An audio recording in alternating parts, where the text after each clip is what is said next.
Welcome, everybody, to our final episode of Sunday School Dropouts for this calendar year. I'm so excited to be with you. It is hard to believe that we are already 6 months into this podcast. It is the 14th, 15th episode.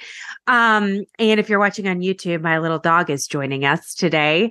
I am so thrilled. Andrew is still on his break. I'm starting to wonder maybe if he is Santa Claus. He kind of went MIA around October, which would be, the month that the elves and toys and all the things. Okay, I'm being silly. Just kidding. Anyways, Andrew is off this week. And so we are going to be joined by another special co-host, who I will introduce in a moment. But I'm excited for our episode today. This is part 2 of our holiday Q&A. We are talking religious trauma and the holidays. So, as we do with most episodes, please recognize what is going on for you. We know that sometimes the things that we talk about can bring things up, maybe trigger you. And we just want to invite you to make sure that you're taking care of ourselves. Feel free to skip any part of this episode or the episode entirely, and come back if and when you're ready. Remember, we have a goal of you being able to know and trust yourself and make the decisions that you need to, that are best for you. So let's talk a little bit about our episode today. Growing up in a fundamentalist Christian environment meant that there were a lot of things that you just did. No questions, no explanations, just here's what we do. And that's true when it comes to the holidays as well. But, to be fair, for many families, despite religion, we're like this. And it's even more prevalent when it comes to the holidays. There's traditions we keep, songs that we listen to, ways that we decorate, how our time is filled, the people we visit, and so on and so on. When I was growing up, we always went to my mom's side of the family on Christmas Eve, and then we went to my dad's side of the family on Christmas Day, even when we lived many hours away from them. That's just how it went. It was the expectation, and it went unchallenged for many years. As I've grown into my adult years, though, I've learned that the one sometimes acceptable time to challenge the family holiday status quo is when you begin having children of your own.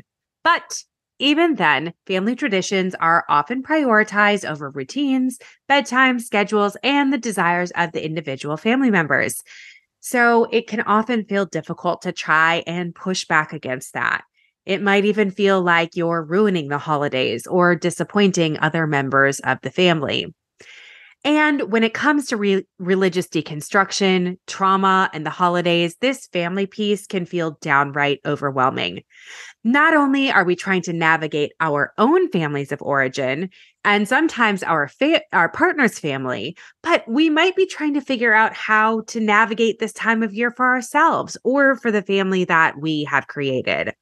We're going to do the second part of our holiday Q&A today, and my guest host is Wang Brandt, who is a friend and colleague of mine. Cindy and I connected through social media, but I've been able to partner with her and her Parenting After Religious Trauma group for the last few years, where I've had the opportunity of talking with parents from all over the country who are coming out of high control religions, adverse religious experiences, dynamics of power control, and abuse.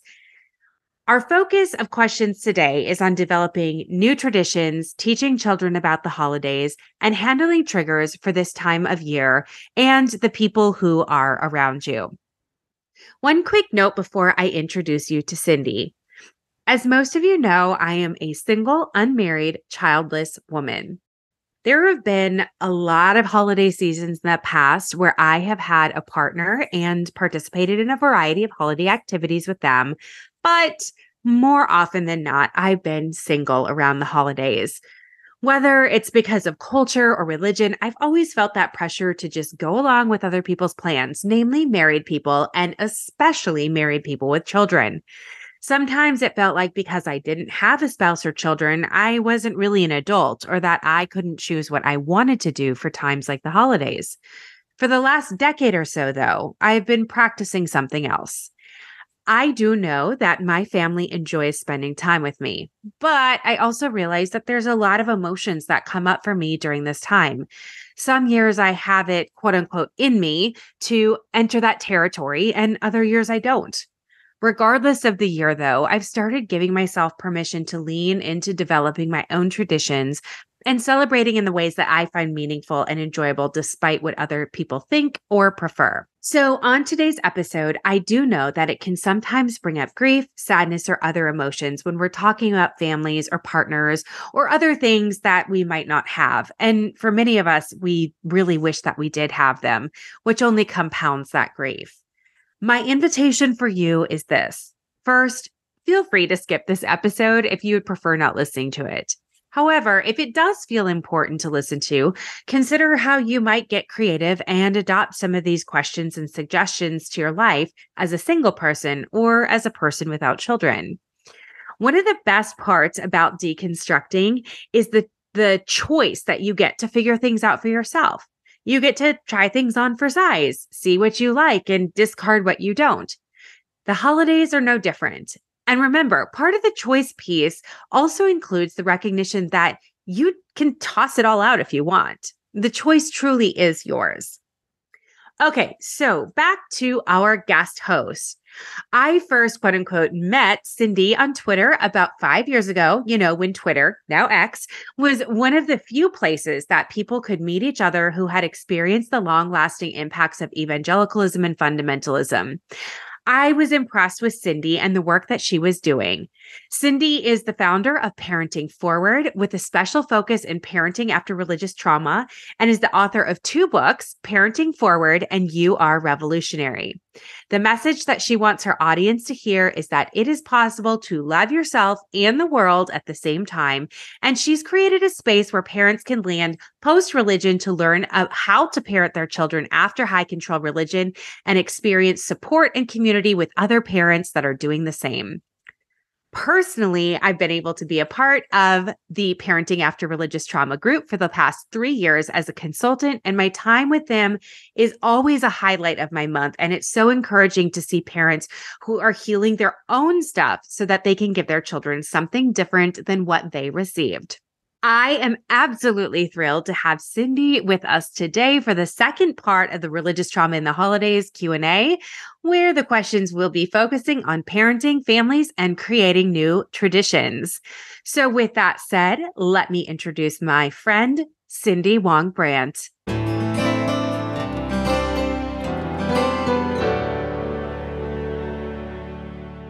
Hello, Cindy. Welcome to the Sunday School Dropouts podcast. It is so wonderful to have you here today. Thank you so much for having me. It's always so good to chat with you, Laura. Yes, you're one of my faves. So we are just going to jump right into it because we have some really great questions for religious trauma in the holidays as it pertains to parenting, family, traditions, all the things. And the first question we got is not really a question, but I think we can turn it into one. And this person says, there are some questionable parenting choices by my siblings, but I'm not a parent. However, I'm a teacher. So I think she's saying this person is saying, what do I do? Mm-hmm. Yes, when my siblings are making some questionable parenting choices, even if I'm not a parent. I think this is really a common question because, as you know, I run a parenting group called Raising Children Unfundamentalist. So I'm always kind of fielding parenting questions. One of a lot of people, it's always hard because as we care about children, when we advocate for children, it's hard when we watch other people parent poorly. There are really a lot of people who shouldn't be parents. Let's just say that. Yeah. And I mean, there's a spectrum too. Sometimes you just kind of disagree with some parenting choices. Sometimes it's like outright abuse. And so I think when you do see abuse, obviously a lot of people are mandated reporters. As a teacher, you'd be a mandated reporter. So if you're seeing abuse happen, then I do think you have to discern if it's abuse and whether it's something to report. And even if it's something to report, I don't know, in America, it just seems really complicated in terms of like, even when you do report, you don't know what is the best thing for the child's well-being. Mm-hmm. If we're just talking about like, and I'm sorry to say, but a lot of things are legal in the way that you treat children, but it's still bad. It's true. Yeah. And I personally think that we can't, there's not much you can do. If it's someone else's child, there's not really that much you can do. And it is really hard. So I don't want to invalidate anyone's frustrations when they see children being treated poorly. I live in a culture where it's still very, very common to spank children in public. Oh, wow. Yeah. Yeah. Like that's all still very, very common here. And it's hard for me because I'm very vehemently against all those things. But you just have to let it go. You do have to let it go. And the one thing that you can do is we can't underestimate the power of this outside voice. And especially children who are growing up in families that are authoritarian. It's so important for them to see that there are people out there who are kind, who are gentle, to see like a different story, because children, everything that happens to them feels normal to them, and so kind of disrupting that narrative, oh, that's actually not normal, and showing them a different way. I think that's really what we can do. Yeah, I really agree with that, because I am not a parent. I will not be. Well, not of any biological children. Maybe I'll be a bonus parent someday. Who knows? But I do have a lot of nieces and nephews, and regardless of religious differences, I'm sure that if I were a parent, I would parent my children differently than my siblings, and I might find a lot of, maybe questionable parenting, potentially. And so I really do like what you've said about going like, hey, your job is to, show up. I mean, I view that with whether it's my friends' children, my nieces and nephews.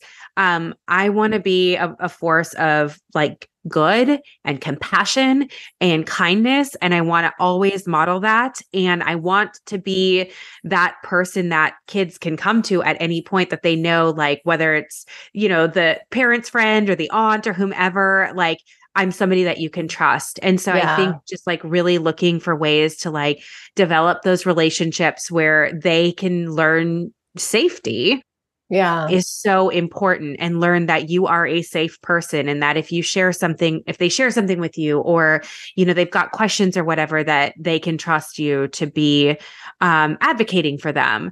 And I think that's a really positive thing for a child. But I can very much empathize when you're not the parent and you can see, oh gosh, like this is maybe not going to be the best for the child, and really feeling like your hands are tied. I also really want to disrupt the age kind of differential, because a lot of times we feel like, oh, because we're the adult, that's the child, it's our niece, our nephew, or whatever, that we are a parental figure. And if we're a parental figure, then we would want to parent them differently. Well, that may be true. And sometimes that develops, and that's a beautiful thing. But you can also just be a friend. So in Mandarin, so in my first language, my mother tongue, children is called little friend. Oh, yeah, it's little friend. And so those kids can be your friends. You can befriend them, and you can talk to them, and you can have a relationship with them that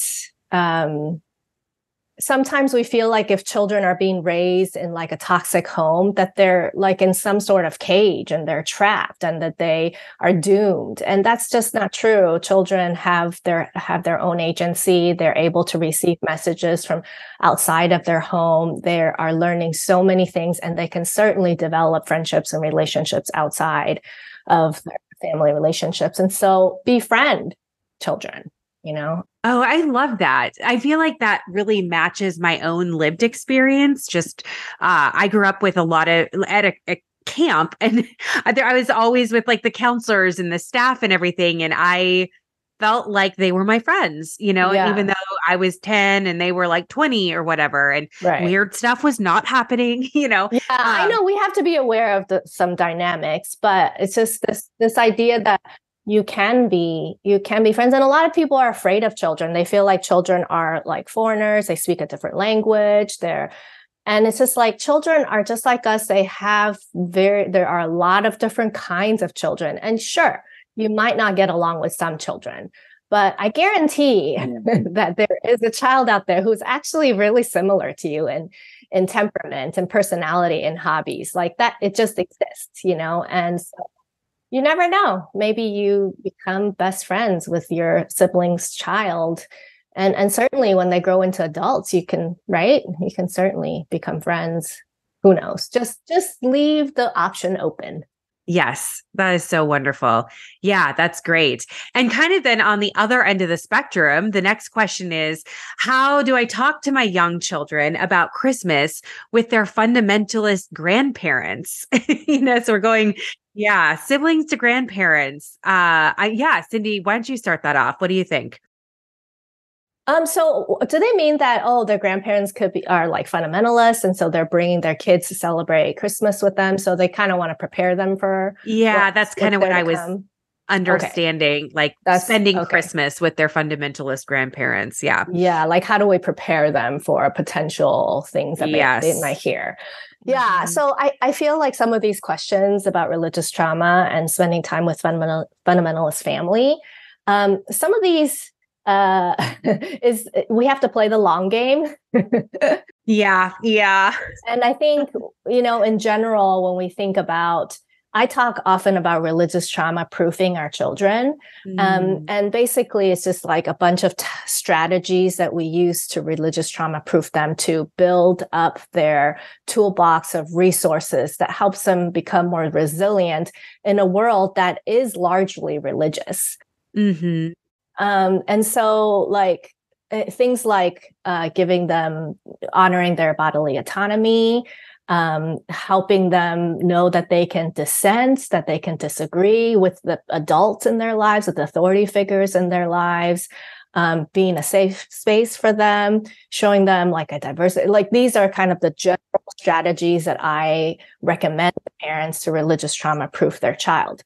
And so I feel like if you are doing these things in your everyday parenting and your everyday lives, and your children have kind of a robust toolbox, then see, because my idea is that it's going to be impossible to shield them from toxic religious influences. And neither should we, because that would mean we would shelter them and be helicopter over protecting them, right? Yes. We want to send them out into the world and allow them to be able to be exposed to toxicity and to be okay, and to stand up for themselves and to be okay.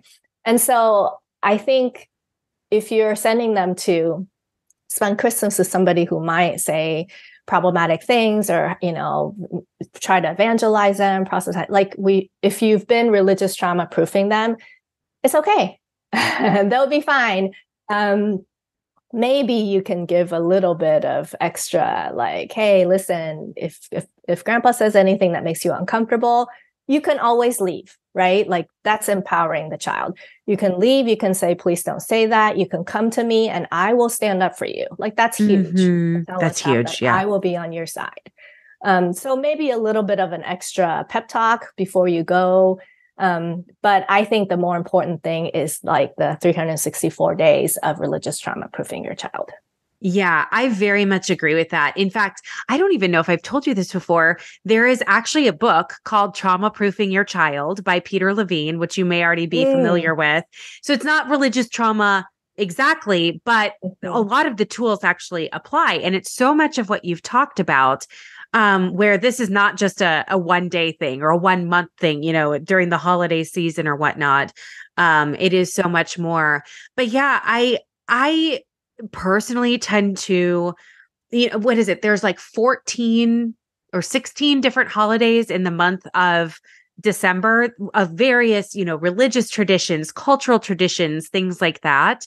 And I think it's okay to like let your children know that everybody celebrates this time differently as well. And so grandma and grandpa might celebrate it differently than we do, but we might celebrate it different than the neighbors do, who celebrate it different than the people 2 streets over, and kind of giving some permission to say, like, there's a lot of different expressions of celebration that people can have.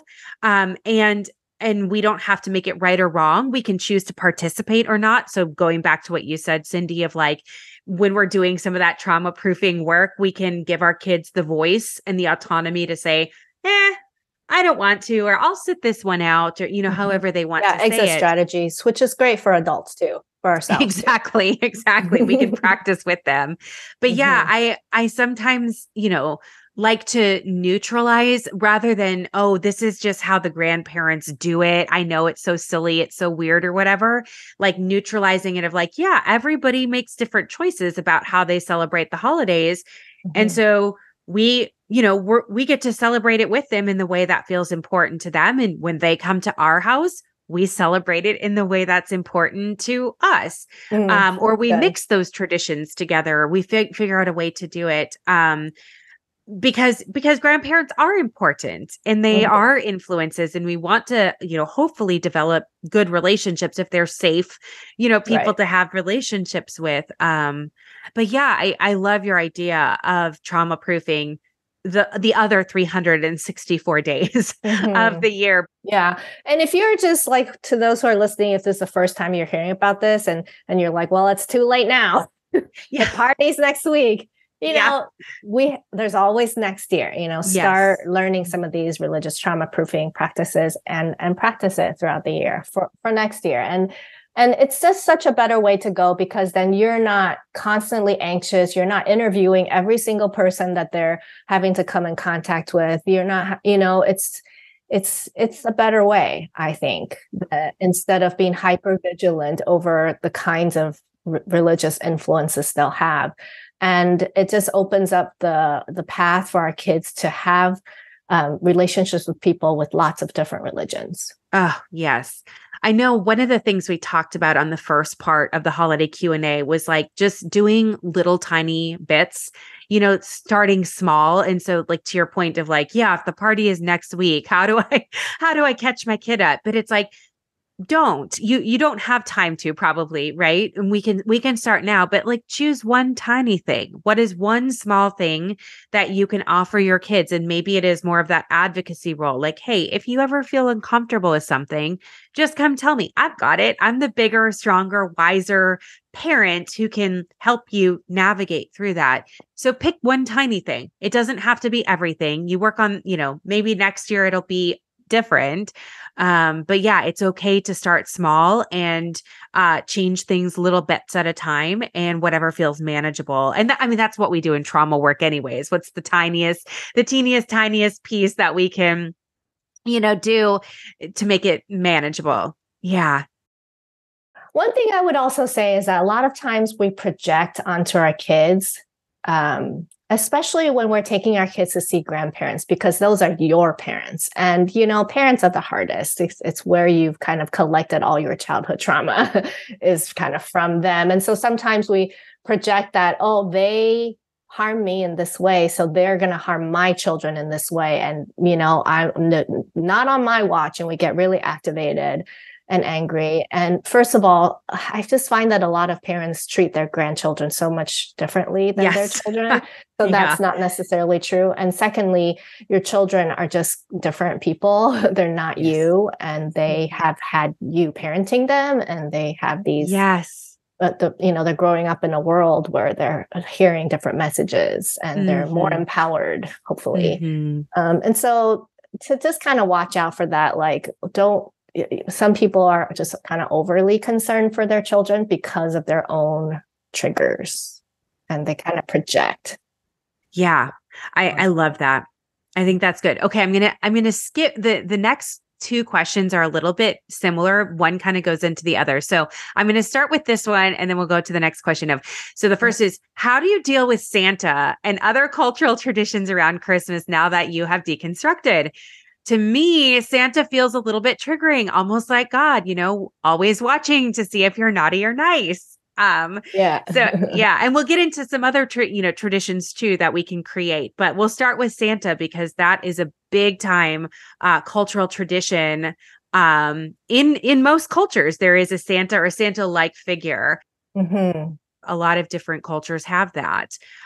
So yeah, I'm curious to know, Cindy, what are your thoughts about Santa? They better watch out.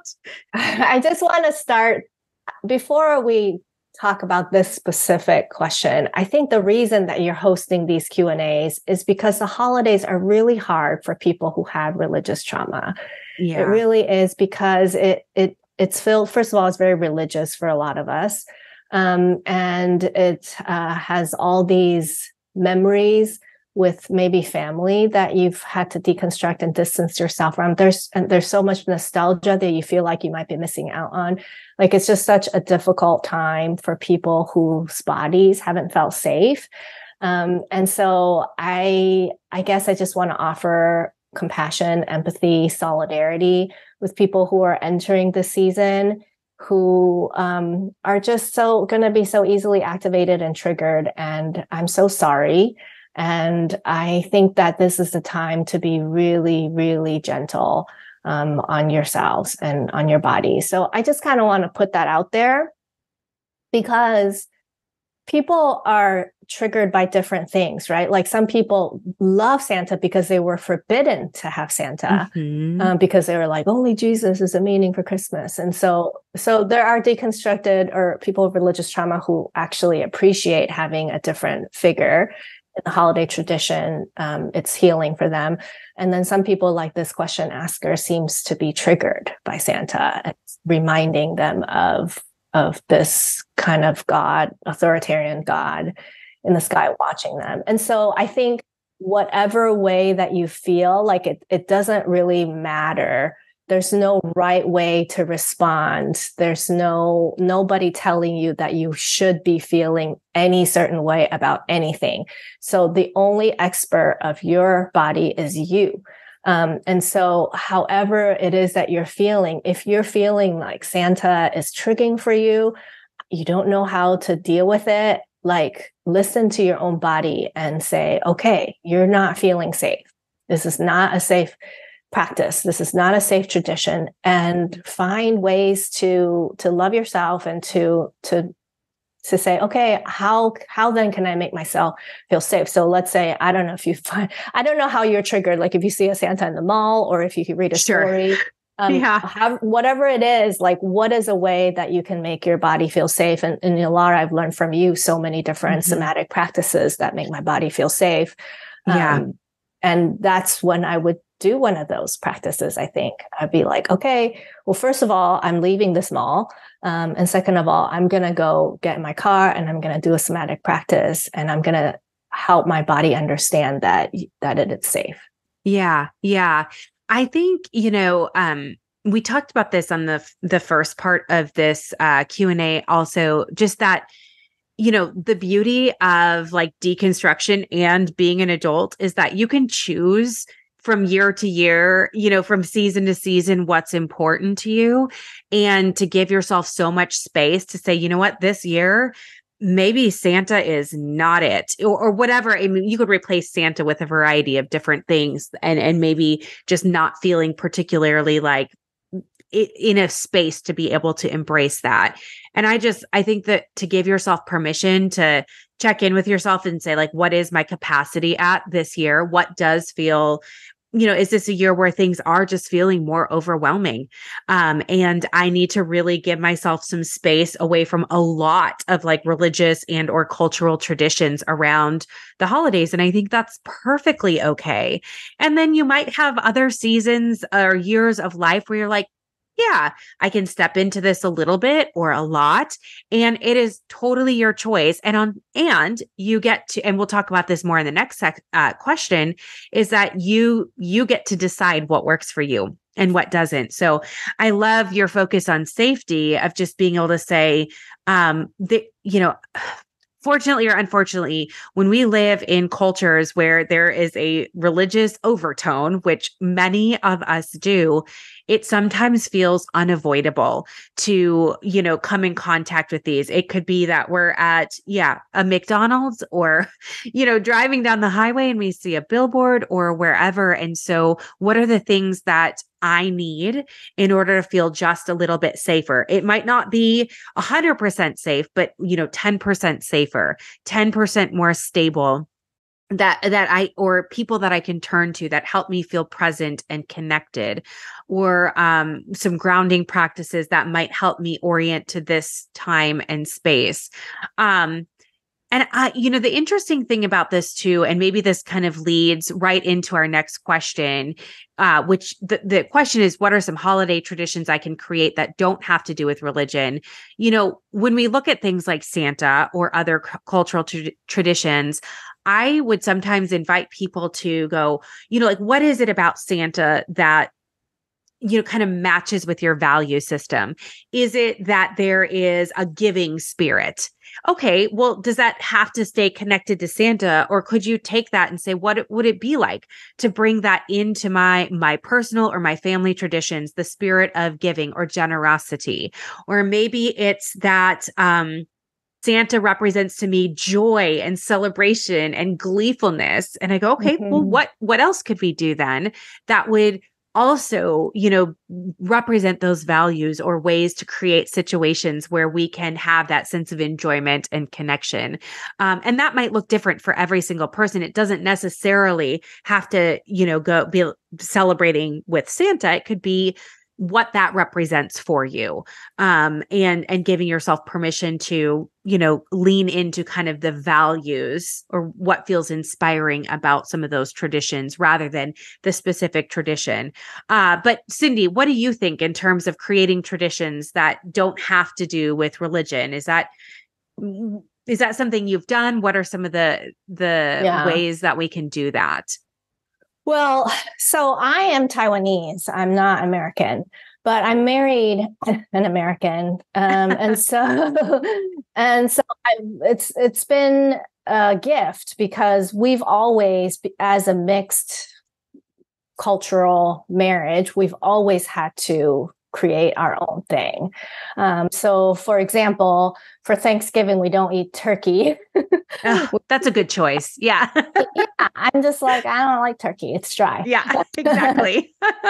And so I think we've always, from the beginning of our marriage, been able to disrupt. It's easy to disrupt these long-held traditions because, well, your partner is not even from that tradition and didn't grow up celebrating any of it. And so I just would encourage people to kind of give themselves that permission. Maybe you didn't marry somebody from a different country, but you can still kind of step outside of those cultural traditions and just say, well, you know what, somebody made this up. And so we can kind of give ourselves permission to make something new. And also there's nothing wrong with really leaning into the nostalgia of the traditions and the things that's always been done either. But I like your point of, I think I agree with you that it's all about values, right? And I think deconstruction is always a good opportunity for us to dig deep into what our values are, because for so long we were told what our values are. Right? It was always imposed on us from external sources. And so the liberation of deconstruction is we can try to discover our internal values and what is it that we really care about. And I think the holidays is a great opportunity to do that because you can just start to ask yourself questions like, what is it that gives me joy? What, what gives me joy? What feels good to me? What feels good to my body? What is something that I would enjoy with my family? Or is your family something that you enjoy? I don't know. It's time to reconsider your family. But yeah, it's just instead of being burdened by just like the disorientation of deconstruction and holidays, like think of it as an opportunity to reconsider your values and to kind of build it from inside of you, instead of the way it's been, which was external. Yeah. I love what you said about the nostalgia piece. Mm-hmm. That has been something I feel like I've been able to reclaim over the last few years. In particular, there was a time where it actually felt painful to listen to Christmas music and you put up a Christmas tree or things like that. And for me personally, and this is not for everybody, but I've gotten to a point where that actually does bring about a sense of nostalgia, but it brings about a sense of childlike nostalgia, because I do remember as a child, I loved my teeny tiny little Christmas tree that I was allowed to put up in my room and have lights on. And I would sit at night and just look at it because I thought it was so pretty. And I loved listening to Christmas music with it. And we're recording this in November. And it's early. It's not even Thanksgiving yet, but I have my tree up. And I did that because I'm like, I find it to be quite important to me to be able to turn all the lights off and just look at my tree and listen to Christmas music. And I feel like life is simpler. Like it's like, like you're a kid again. And for me, that works. That doesn't work for everybody else, but I love that nostalgia piece because you can reclaim that and make it something that feels important to you. I feel like you and I are just kind of a little bit, we've done this thing for a few years now.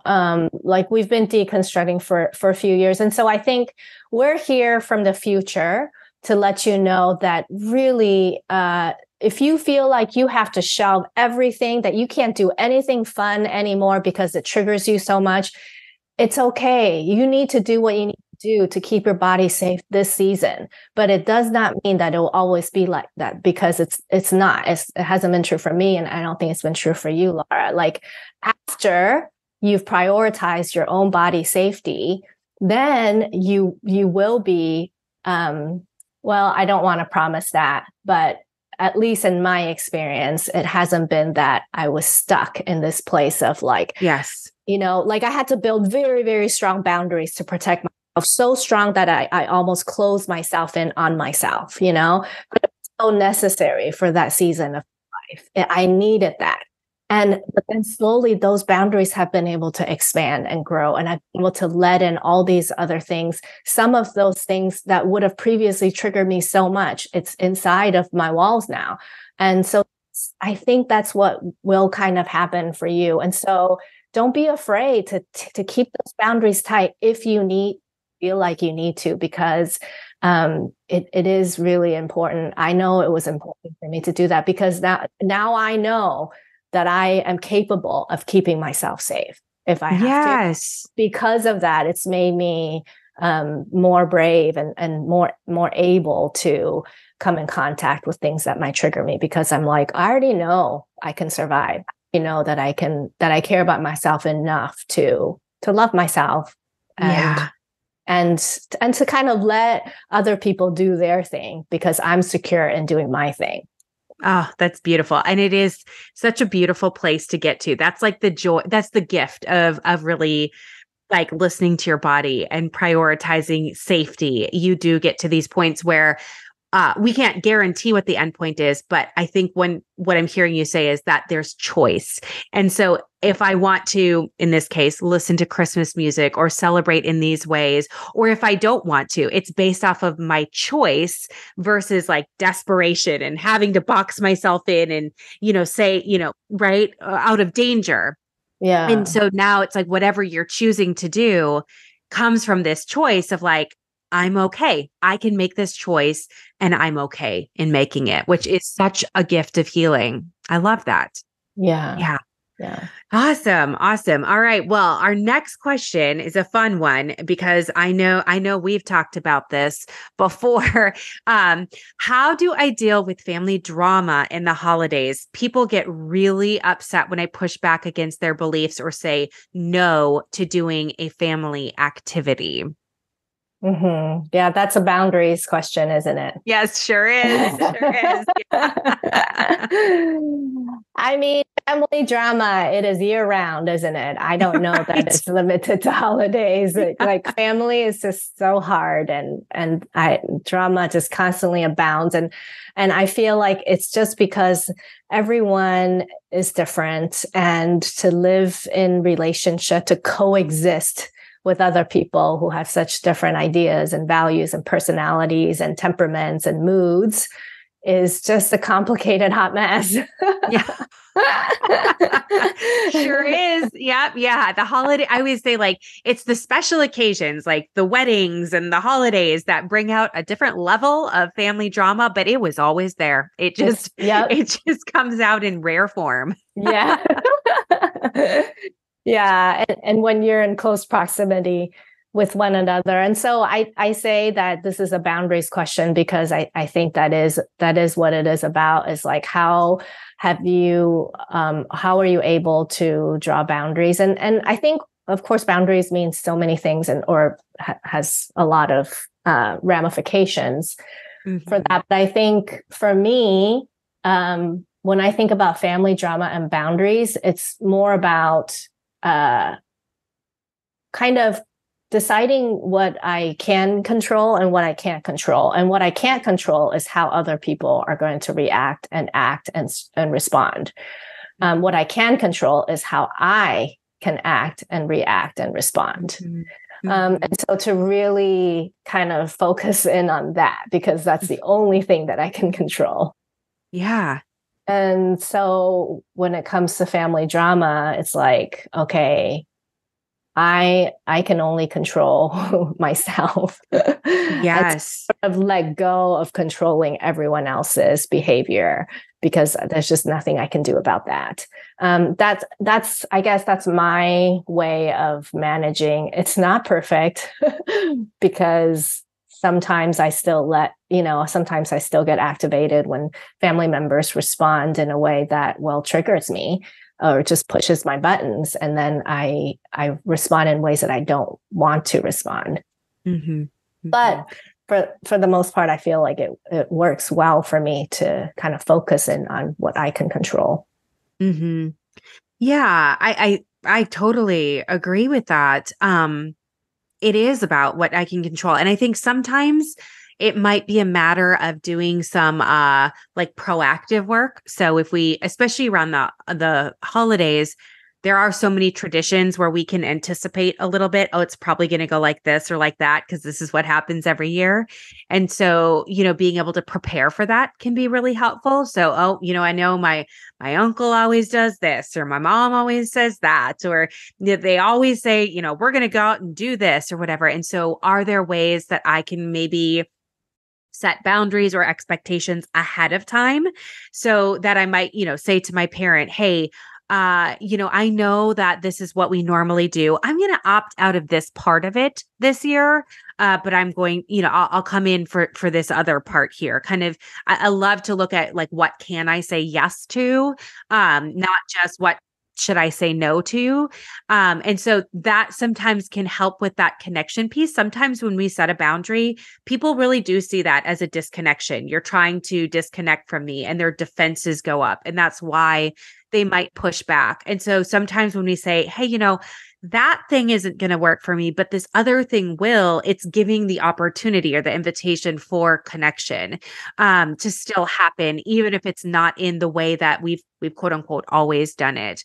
But yeah, and then with the drama thing too, sometimes we can pre-plan for that. We go, okay, here's what tends to happen. So when those things happen, not if, but when those things happen, what are the things that I can do to stay in my body?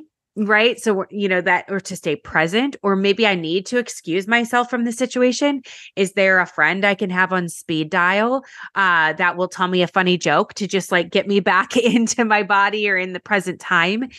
Do I maybe need to take a walk or, go cuddle with a pet where I can just help myself get back to a more regulated space? I don't have to stay there just because I have in the past. I can maybe remove myself and then enter. Sometimes it is having verbal boundaries where you have to say, you know what, I'm so sorry, I can't talk about this, or this isn't a conversation that I'm willing to engage in. But even that we can do a little pre-planning for. What are some, I call them broken record statements, where I can say, gosh, yeah, I know this is really important to you, but this isn't something that I can do now. So you're validating them and then also setting your boundary. That's so good. Exactly like you said, Cindy, my boundaries are mine. And so I have to be the one who is responsible, even when other people are pushing back. It's so hard when that is the case. But remembering, like, that's my job to, if I've set a boundary, I'm going to be the one to keep it. And so it's also giving yourself the space to say, what do I need to do so that I can keep a boundary?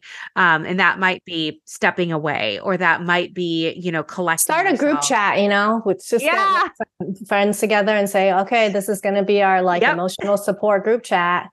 I think that's a great idea. We drop memes. In this group chat. Yes, it's just I love that. We can just get away and hop in the group chat and say, okay, well, Uncle so-and-so is driving me crazy. Yes, absolutely. I'm going to plug another little podcast. I was on an episode of the Holy Ghosting podcast, which is it's a fun podcast where we did an entire episode on boundaries with family around the holidays. So shameless plug for them. Go check that out for some really practical tips on that, because it's so important. And it kind of leads into our next question. What should we do when family asks us to pray? Because this can be a boundary thing. And especially if we're in that deconstruction process, especially in the beginning, can feel so overwhelming and not, I know sometimes we're very unsure of how to deal with that. Oh man. Yeah, I feel like I just have very personal experiences with this, because I was so afraid of this happening to me, because my deconstruction process has been rather gradual. And so for quite a while, I was still comfortable praying. I felt like, even if I don't believe a word I say, I was like, I can go through the motions because I know it so well. It's like second, it's just it just rolls out of my tongue and it feels very organic. And I feel like I was able to separate it from my authentic faith. Yeah. I could still go through the motions just to be respectful and just to kind of fit in, right? Not disrupt. But then I got to a point where I was like, I can't do this anymore. It felt like it was tearing me apart. I was not living in integrity. I had stopped believing for so long, and I was still doing this motion of praying, and it just didn't feel good to me anymore. And so once I hit that point, I started becoming terrified that old family and friends were going to ask me to do something that they've asked me to do before, that I've graciously accepted or enthusiastically consented to doing. So it's like, it's not their fault at all for asking me, because why wouldn't they ask me? They've asked me before. But then I was just so afraid. It's like, what am I going to do? I can't do this anymore. I can't pray anymore. But I don't know what to do. And I'm telling you, it sounds silly, or maybe if you relate, it doesn't sound silly to you, but that fear was so overwhelming to me and just stressed me out beyond belief, that it stressed me out to the point where I would say no to invitations because I was so afraid of it happening, And so I'll tell you two stories. So one time I did go out with some evangelical friends, and then I was so afraid. And they didn't ask me. In fact, nobody prayed. I feel like it's kind of like the hip, new, progressive evangelical thing to do is to not pray before meals anymore. So that's great. So I dodged the bullet on that one. So that made me feel good. And then finally, there was another incident where I was like the thing I feared the most finally happened, and I was asked to pray. And I was brave and put on my big girl pants, and I said, I said no. I didn't really explain myself, right? Yeah. I said no, thank you. I'm comfortable praying. That's all I said. And you know what? It was kind of uncomfortable. They were like, what's going on? like almost offended. And I just was like, I said what I said, it's out there now. And then they're like, okay, well, we'll ask someone else to pray. And then that was it. And well, ever since then, you know how when you face your darkest fear, yes, then light comes in the morning. And so ever since then, first of all, that person will never ask me to pray again, which is wonderful. And secondly, I guess the fear went away. I'm like, oh, next time I'll just say no again. Turns out I can survive. Right. And that's so much of, I don't know, therapy is just knowing that you are going to survive. That's so true. That's so true. I'm very sorry for the long-winded story, but no, I think that's great. I'm just trying to say that you can just say no. And I think that's so important because almost always it comes in the form of a request. Laura, would you pray for us? Cindy, do you mind saying the blessing? Like that sort of thing, right? It comes in a question. And so to say no feels important because it's literally answering what their question is. I would encourage people to practice saying no. We've talked so much about your body, right? How does this feel in your body? So many people, especially if you grew up, were socialized female, like saying no is not something that you learned how to do, especially with that fawning response. So to practice saying no, giving yourself, imagining, okay, so-and-so is going to ask me to say a prayer. And what would it be like to say no? Like, no. Okay. How does that feel in my body? And letting that sit there, not blocking it out, letting it kind of ride its wave of like, oh, it feels really activating. And then it kind of slows back down and kind of just like a normal wave would, where it goes back down.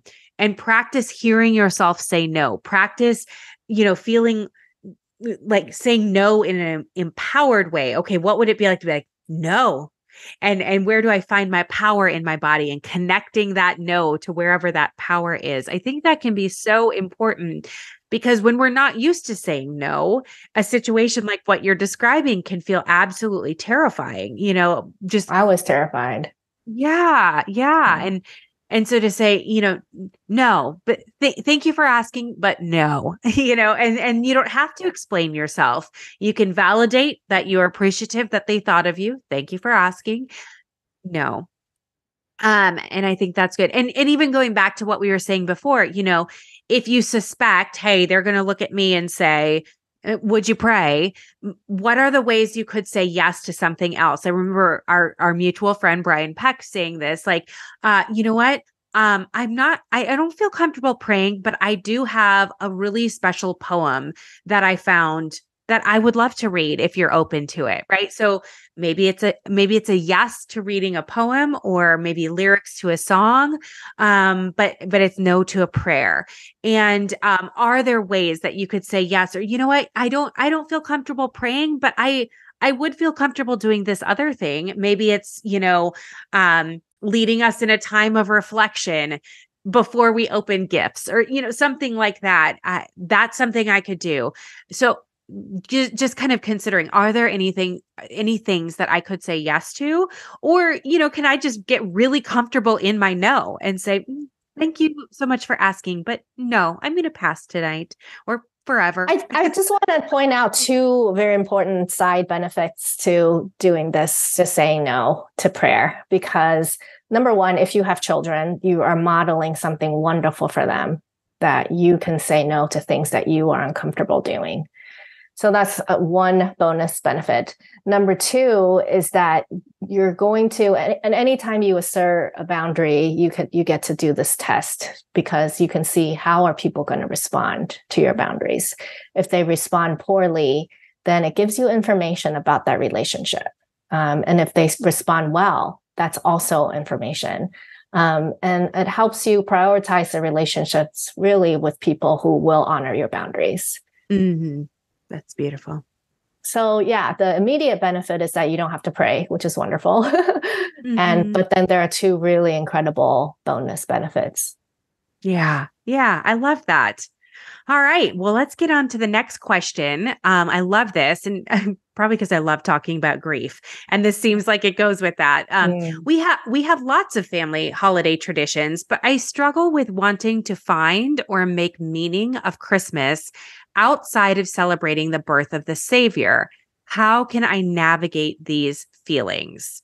That really sounds like grief. I didn't honestly understand what that question asker is. What do you think what they're saying? trying to say is, I want to try to find ways to make meaning of Christmas outside of the birth of Jesus. So we already have these great family traditions, but I want to look more at the meaning. Like, how do I navigate these feelings?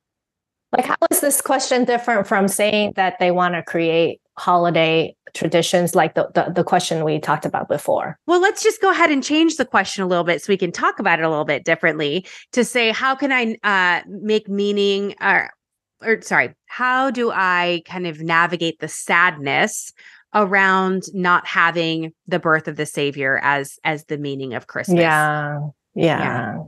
Mm-hmm. I see. Yeah, because it can be really hard when you say, I've grown up and it's always been about this, and now it's not.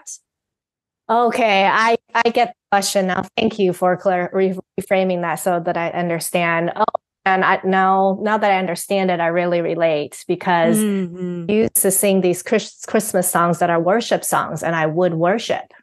Yes, I feel that. It was worship for me when I sang those Christmas songs. And now I can sing the same song and it's not worship anymore. So those sounds are the same, but the posture of worshiping a Savior is not there anymore. And gosh, I don't know how I've navigated. I think you're right. It's just kind of saying goodbye to a way of being. And I don't think personally it was a huge struggle for me, because there's a reason I stopped worshiping. So it's okay to let that part go. But yeah, how would you navigate the grief of it? Yeah, two things come to mind. First is like the magnitude of the process of deconstruction and religious trauma, like healing from religious trauma, because it touches every area. There is not a stone that goes unturned when we're talking about deconstruction. And so sometimes I think that people can get overwhelmed with like, oh my gosh, the holidays too. Like that's another area, of deconstruction, and where it can be discouraging. Yeah. And so I just want to validate that sadness, that maybe confusion, the overwhelm that might go with it of like, yep, here's another thing that I'm deconstructing and trying to figure out how to piece it back together. But I'm also reminded of, we often talk about like the stages of grief. So it's Elizabeth Kubler-Ross who came up with these 5 stages of grief. And colloquially, we often actually misuse what she was talking about. When she came up with the 5 stages of grief, it was actually for people with terminal illnesses to learn how to essentially live when they knew that they were dying. And so they went through this process, right, of denial and anger and depression and bargaining until they got to this place of acceptance. And acceptance wasn't necessarily like, I'm so glad I have this illness and I'm ready to go whenever. Acceptance was saying like, this actually really sucks. And even though it sucks, I'm going to find ways to still be present and to live in my life as long as I have it. And something about that feels really tangible in a situation like this too, where we're learning to live, even though we have all this other stuff that, can feel really, really heavy, and can feel sometimes never ending, like it's this burden that we carry around, or, and I do think that it gets lighter over time. But I think that's, we've talked so much of like, there's so much permission to have certain years where it's like, I don't celebrate anything. And other years where you're like, oh, I celebrate these little things, or, making it what you want it to be. And I think that's kind of what we're talking about. If like, sometimes we need to be like, nope, this is not happening for me at all. And other times we feel really, really sad about it. And we need to allow ourselves to be sad, or we feel really angry that this thing was maybe taken away from us, or that we were told something about Christmas that maybe we no longer believe is true. And that feels really maybe violating to our value as a human.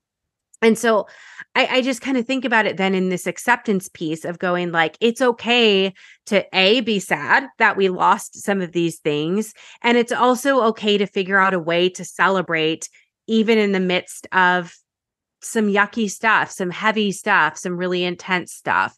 And I don't know if that fits totally for this question, but that's kind of what came up for me is this like dual reality of like, it is really heavy. And in the heaviness, we can still look for maybe little moments of lightness and ease, little moments where it feels like it's okay, little tiny moments of celebration.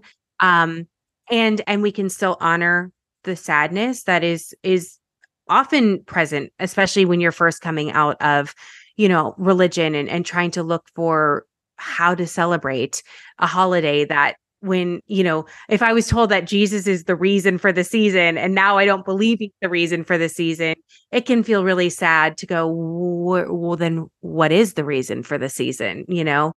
I think religion is a construct, right? Sorry if that's like way heretical, but go for it.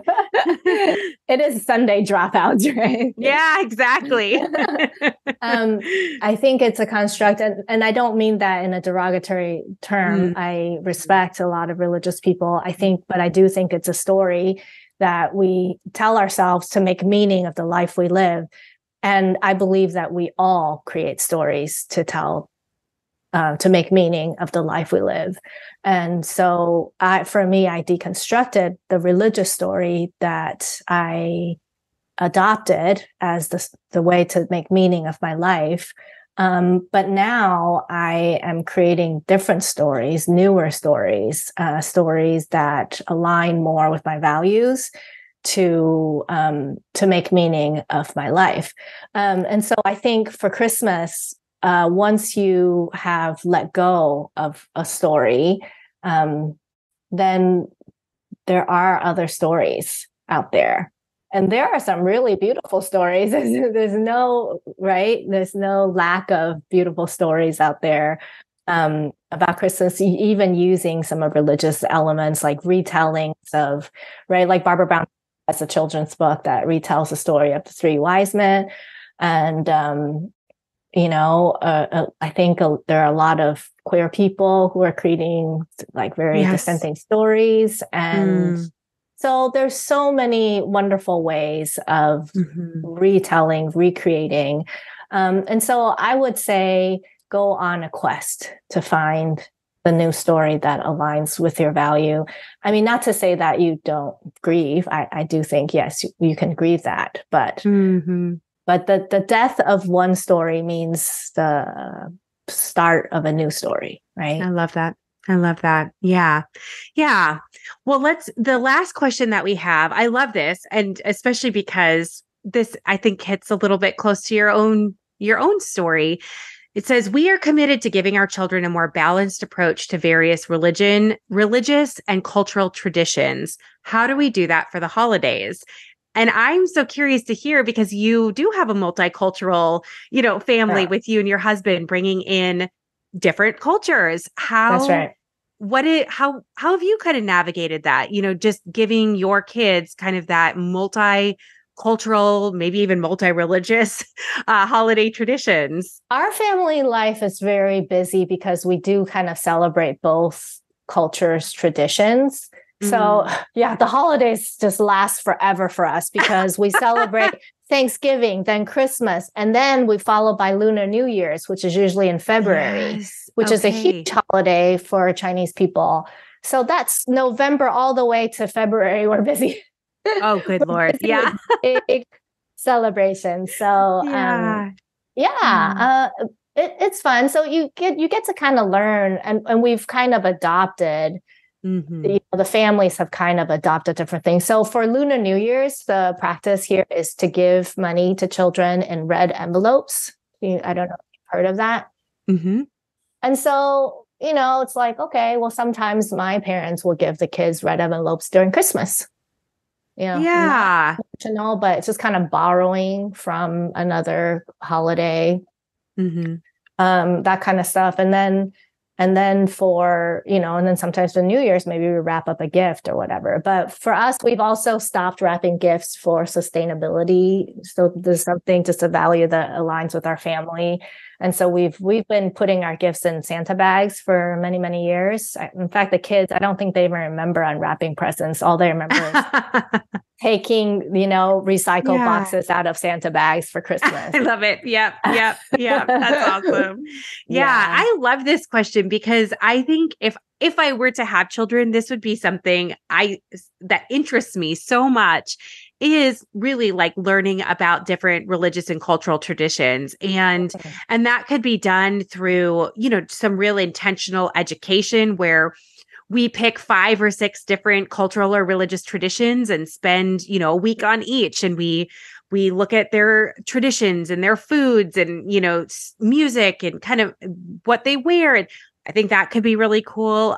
Or it could be really interesting to go into your community and see what are the different cultures that are represented within the community, and how can I join different groups of people and celebrate alongside. This reminds me, sorry, I used to be a missionary. So yes. I was, in contact with a lot of people from different cultures. And wow, shoot, was it Denmark or Danish friends or Finnish? One of those Scandinavian countries. They would make these amazing, baked goods for Christmas. Yes. Oh my goodness. Yes. Yeah. Like that's kind of different from the American cookies and stuff. And so that was really a treat to enjoy that. That reminded me of when you talked about food. I grew up in northern Minnesota, where a lot of Swedish immigrants live, which is some very interesting foods. I will say that, but they're baked goods. Oh my goodness. It's so good. So good. Yeah. I think it's just like a ton of butter. Yeah. Oh, it's like so much butter, like sugar, a ton of butter flour. and powdered sugar. Yes. Oh my gosh. Oh man, I am going to I've got to find some recipes tonight. Oh my goodness. It's amazing. Yeah. But I just think it's so fun, to be able to do that. And what a great way to introduce your children to, different cultures, and it's just giving them such a robust life experience. I think that's incredible. I think that's something that, like I said, if I had kiddos, I would totally embrace that. What a cool way to be able to introduce your kids to, and it just gives more empathy, compassion, kindness, curiosity. Yeah. I love it. Curiosity is huge. Yeah. I love that too. All right. So Cindy, we have a couple quick fire questions for you. Oh no, you did not tell me this ahead of time. So I think I'm going to fail. I always fail at rapid fire. You won't. They're super easy.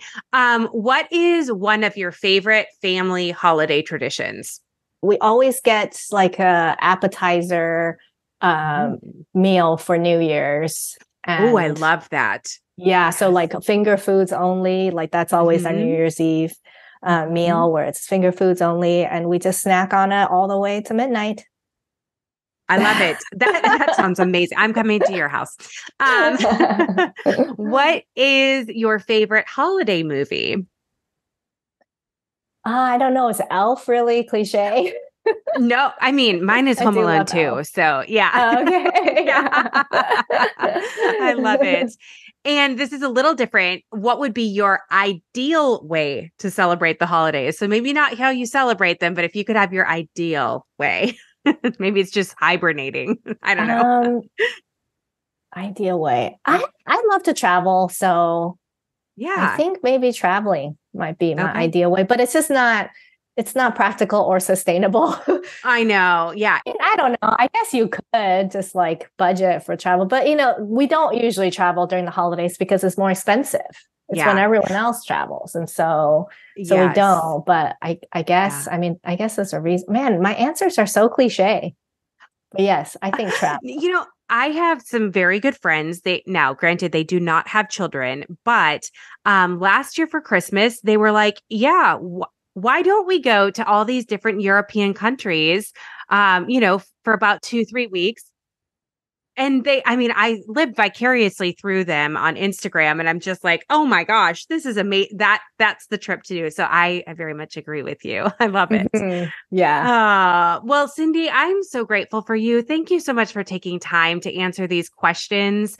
I think people are going to be really relieved to hear what you have to say. And I always appreciate your perspective because I know you have so much work in with the parenting after religious trauma, parenting forward, all the things. You're kind of your go-to person when it comes to parenting after religious trauma. So thank you for joining us today on Sunday School Dropouts. Thank you. Thank you for those words. But I do also want to say that it's weird to be talking about religious trauma recovery with you because you were actually the one that helped me, So it's like I'm talking about these somatic practices. I'm talking about safety for the body. I'm saying these things like I really know what I'm talking about when you're the one that taught me most of those things. And so I want to thank you for being my teacher and guide.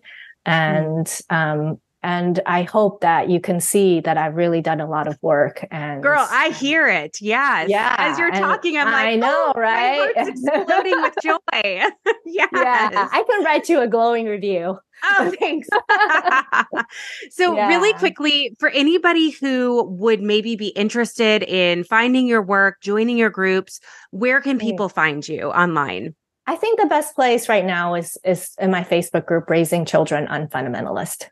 Yeah. And then I also have a Substack that's Parenting After Religious Trauma. Although I feel like that's evolving to just kind of be like my personal newsletter. But it is that. Yeah, but it is, I do write on Substack. And so that's Cindy Wang Brandt at Substack. So yes. I don't know how to.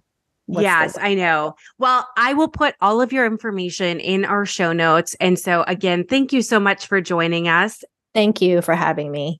Okay, thank you again so much to Cindy Wang Brandt for joining us for this episode and answering questions. As you can probably tell why I love Cindy so much, and just she's got such a wonderful thing going with her parenting groups. So make sure that you join that.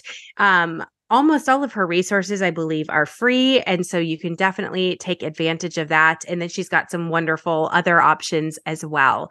Like I said, all of her information will be in the show notes. So head there to find Cindy. And just a reminder, again, this is our last episode of 2023, but we will be back in the beginning of January on our regular schedule. And we will be going back to our mini series on purity culture. And y'all, I am so excited for the guests that we have lined up for you. I've already been able to do some of the interviews, and it's pretty incredible. So join us again in January. Until then, have a happy holiday season, however you decide to celebrate or not, and be blessed.